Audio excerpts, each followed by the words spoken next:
Clive Davis never learned to play an instrument. Not piano, not guitar, nothing. He couldn't read sheet music. He had no training in production, no background in sound engineering, no formal music education of any kind. He was a corporate lawyer, and he spent 50 years being the most important person in the American music industry.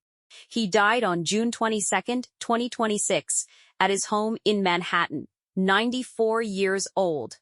Respiratory illness that had put him in the hospital the previous month. He'd been discharged on June 4th, went home, and died 18 days later, peacefully, with his family around him. I want to talk about who he actually was, because most people who could hum a Whitney Houston song don't know his name. And that gap between what he built and how little credit he gets for it is worth closing. He was born on April 4, 1932 in Crown Heights, Brooklyn, into a working-class family. His father died when Clive was 15. He was a teenager with no safety net in Depression-era Brooklyn, so he did what driven, scared kids with nowhere to fall do. He worked, he studied, he pushed. Scholarship to NYU, then Harvard Law. He graduated and joined a New York firm that had Columbia Records as a client. That's genuinely how it started. Not a calling, a client. He spent years doing legal work for the label, contracts, deals, the boring infrastructure of the music business. And somewhere in that time, the music itself got to him. He started paying attention to what was selling, what wasn't, what the people running the label were missing. He had opinions, strong ones, and he was right often enough that Columbia started listening. In 1967, at 35, he was named president of Columbia Records. A lawyer with no music credentials, running one of the biggest labels in the world. The first thing that tells you about his instincts, that same summer, he goes to the Monterey Pop Festival, the first real rock festival in American history.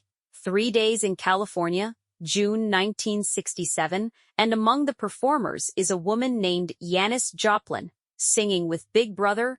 She's raw and strange and loud in a way that doesn't fit any format the industry understood at the time. Most of the executives there didn't know what to do with her. Clive Davis signed her before the weekend was over. He came back to Columbia and kept going. Carlos Santana, Aerosmith. And then in 1972, a young musician from Asbury Park, New Jersey came in and played for him. Bruce Springsteen was 22. Clive Davis signed him. Springsteen later said, "At 22 years old, he changed my life." That's it. 8 words. No elaboration needed, really. You can fill in what those 8 words contain. By the early 70s, Columbia under Davis was the most artistically significant label in America. He had an ear for what was going to matter before it mattered. He didn't always know why. He talked about hearing a hit in the first 30 seconds of a song, this instinct he couldn't fully articulate. But it was real, and it worked. And Columbia was proof of it.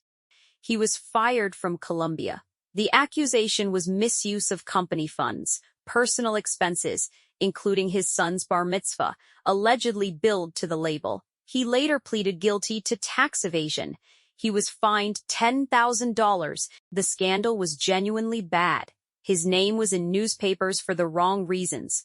He was 41, and the label he'd built into something remarkable had shown him the door. The artists he'd signed were still there.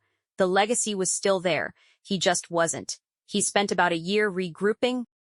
I want to be careful not to make this sound more triumphant than it was. Starting Arista wasn't some obvious comeback. He had a damaged reputation, no guaranteed roster, and an industry full of people who had watched him fall. It took years for the label to establish itself. Barry Manilow, Patti Smith, eventually Aretha Franklin. It worked, but it wasn't instant, and it wasn't easy. The moment that changes his story permanently comes in 1983. A mutual contact arranges for Davis to watch a young woman perform at a small showcase. She's 19. She's been singing her whole life. Gospel church choirs, some background vocal work for her mother, Whitney Houston. She has real experience, but no solo record, no real industry profile. He watches her sing and decides he wants to sign her. It takes 2 years of development before Whitney Houston's debut album comes out in 1985. And then it produces 7 consecutive #1 singles. Her debut sold over 20 million copies. The voice, and there's no way to talk about this without sounding hyperbolic, but it's just accurate, became the standard. Producers measured other singers against her. Vocal coaches used her recordings as reference points for what was technically possible. She was 19 when Clive Davis decided to bet his label's credibility on her. She became his most significant discovery, also his most painful loss. February 11, 2012.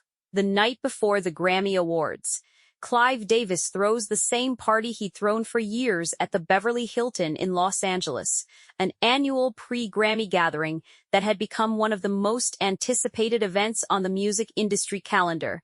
That night, Whitney Houston was staying at the hotel. She died in her bathtub on the 4th floor, drowned with heart disease and cocaine use contributing. She was 48. Davis was in the building. The party was happening. When word spread, he addressed the room, spoke about Whitney, and made the decision to continue the event. A lot of people disagreed with that call. He believed she would have wanted the music to go on. That's what he said. And people who knew him say he meant it. That it wasn't deflection, it was his actual way of processing loss through the thing that had organized his entire life. He carried her death for the last 14 years of his life. It came up in interviews consistently. He never seemed to fully move past it. In 2000, 2 things happened.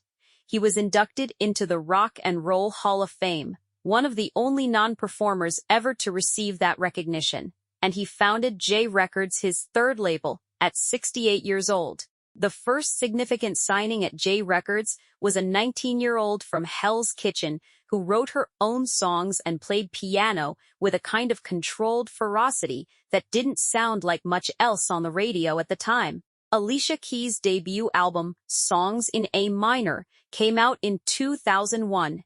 It sold 10 million copies worldwide, won 5 Grammys, and established her immediately as a serious artist rather than a pop product. She later described Davis as a visionary who transformed dreams into reality. He won 4 Grammy Awards himself over his career, which for a non-performer is genuinely unusual. The pattern across his career: Joplin at 19, Springsteen at 22, Whitney at 19, Alicia Keys at 19, is that he consistently identified artists before they'd fully arrived. He wasn't signing people who were already stars. He was looking at someone unproven and deciding, based on something he heard that others didn't, that they would become one. He was right about it enough times that the pattern stopped being luck. He didn't talk about this in abstract terms. He talked about specific moments: hearing a voice, listening to a demo, watching someone perform in a small room. The decision came from that, not from market research or demographic analysis. He was fundamentally a listener who happened to end up running labels. After the hospitalization in late May 2026, his family put out a statement when he was discharged on June 4th, saying he was recovering well. He went home. He died 18 days later. The tributes that came in afterward were notable for how specific they were. Not generic praise, but people talking about a particular conversation, a particular moment when he heard something in them they hadn't fully heard in themselves yet. Springsteen's 8 words. Alicia Keys talking about transformation rather than just support. These are people describing someone who changed the direction of their lives, not someone who was nice to work with.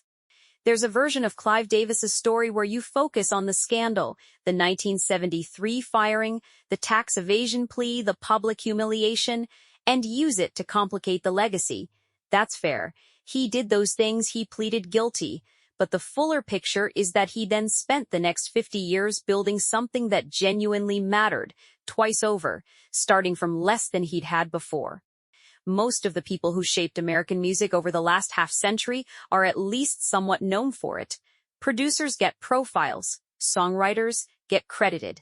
Clive Davis worked mostly in the background, known inside the industry, celebrated by people who understood the specific thing he did, but largely invisible to the people actually listening to the music he made possible. The average person streaming Whitney Houston today probably doesn't know his name. And yet the fact that Whitney Houston recorded anything at all, that she was signed, developed, and given the right songs and producers at the right moment in her development, runs directly through a decision he made in 1983 when she was a teenager nobody else had committed to yet.